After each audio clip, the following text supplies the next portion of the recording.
Alright guys, so in this video we're gonna get the Mustang engine on this engine stand, but I gotta put it together first.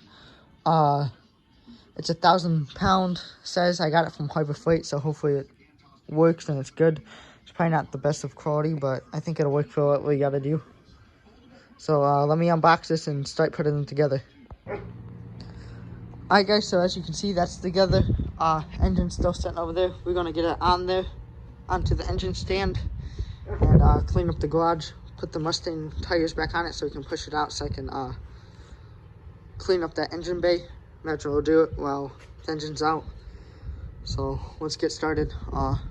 Hopefully this goes on easy. I got some longer bolts from the hardware store, so let's get this up on the engine stand. Alright guys, so I'm gonna pull this clutch off real fast, and so I can get that this on the engine stand. But I got a new one coming. Sorry, the dog's biking. But let me get this off, and I'll probably pull the flywheel off too. No, I'll leave the flywheel on for now. But let me get this clutch off. Alright guys, so she's on the engine stand. Looking good.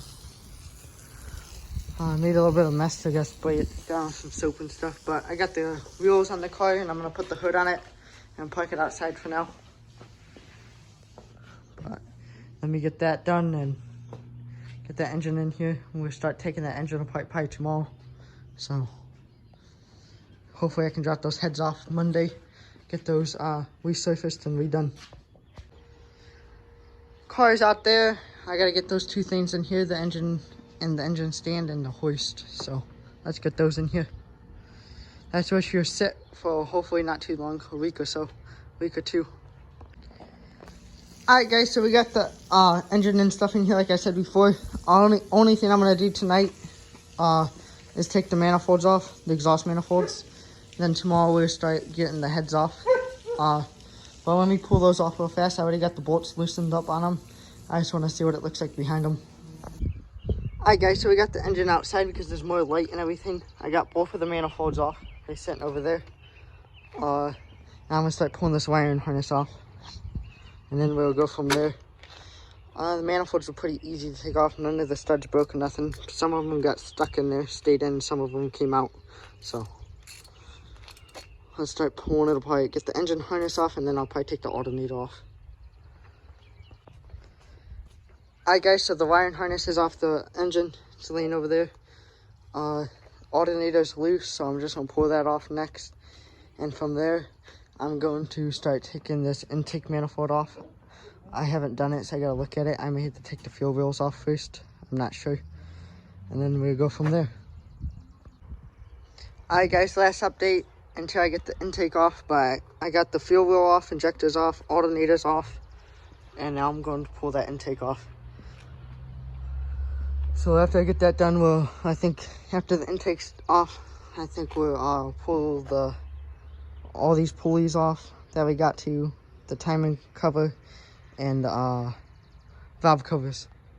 We one step closer. Well, we got to put it in top dead center first.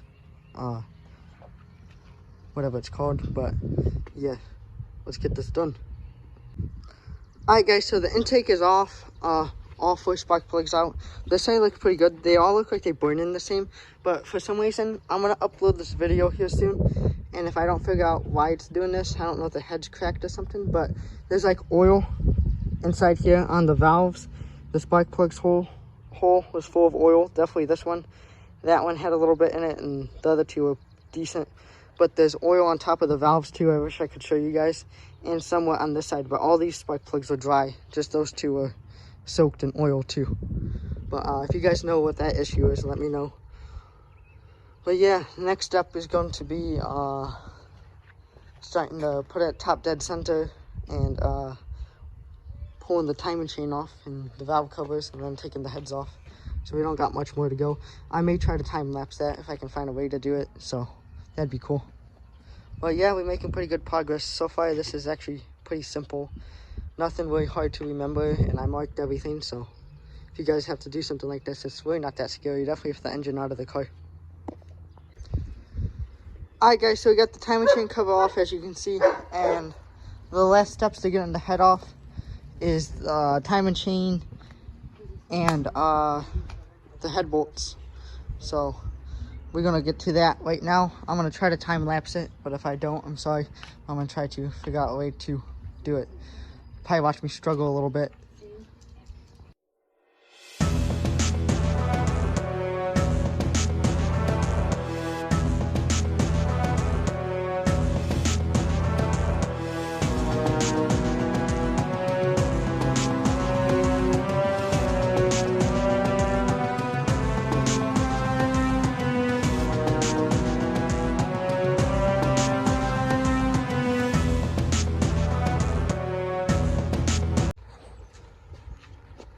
Alright guys, so as you can see, I think I found the side that was completely blown. That side had a little bit of water on it, but if you watch the time lapse, I took that side off on time lapse, but all that fluid is leaking out from when I went to go lift this head up. So I'm gonna pick it up and let's see how much comes out of it. Let me move this rag.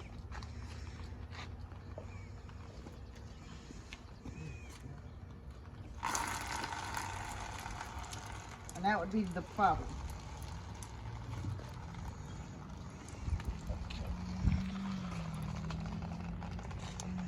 Definitely coolant and gas, and it ain't good. So let me get this head off because I noticed I left something connected, and then we'll go from there. Alright guys, so that's that. It's a block now with pistons and crank pretty much in it. That's about it. And here we got the heads. I'm gonna clean everything up in here. Take these to a machine shop hopefully Monday. Drop those off, get those done, clean the block up, and then we'll reassemble it. But that's gonna be the end of this video. Please like, comment, subscribe, share. Stay tuned for more. We'll be assembling this here very soon. There may be a few videos in between the time that we reassemble the engine while we're waiting. I'd like to clean the engine bay and stuff like that. So stay tuned.